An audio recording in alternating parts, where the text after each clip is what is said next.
ভীষণ ঠান্ডা আবহাওয়ার মাঝে একটি পুরো পরিবার জমে যাওয়া অবস্থায় মৃত পাওয়া যায়। একটি লোক ধীরে ধীরে লাশগুলোর কাছে যায়। যখন সে একটি মেয়ের মাথা তোলে তখন জ্যাক বুঝতে পারে যে তার মৃত্যু ঠান্ডায় হয়নি, আসল কারণ ছিল হঠাৎ আসা প্রচণ্ড তুষারঝড়। এই ঝড় সবার প্রাণ কেড়ে নিয়েছিল।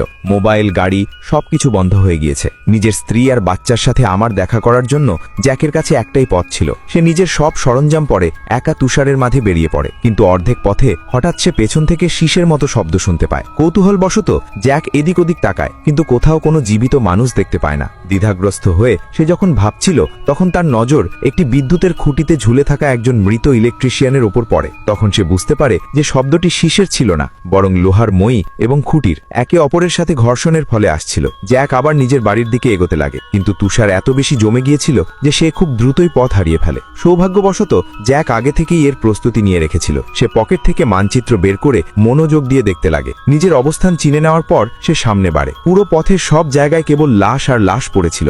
এখন জ্যাকের আর ভয় লাগছিল না। ওসব দেখে সে পাথর হয়ে গিয়েছিল। হাঁটতে হাঁটতে সে একটি ট্রেনের কাছে পৌঁছায়। তখনই হঠাৎ কাঁচের ওপর কড়াঘাতের শব্দ আসে। শব্দের দিকে তাকাতেই জ্যাক স্তব্ধ হয়ে যায়। ট্রেনের ভেতরে অনেক মানুষ বসেছিল। সে বুঝতে পারছিল না এখানে এত মানুষ কিভাবে বেঁচে আছে। সে যখন এই চিন্তায় মগ্ন ছিল তখন একটি মেয়ে সাহায্যের জন্য চিৎকার করে ওঠে। বাধ্য হয়ে জ্যাক ট্রেনে উঠে পড়ে, কিন্তু যেই সে কামরার ভেতরে পৌঁছায় ভেতরের দৃশ্য দেখে সে পুরোপুরি শিউরে ওঠে।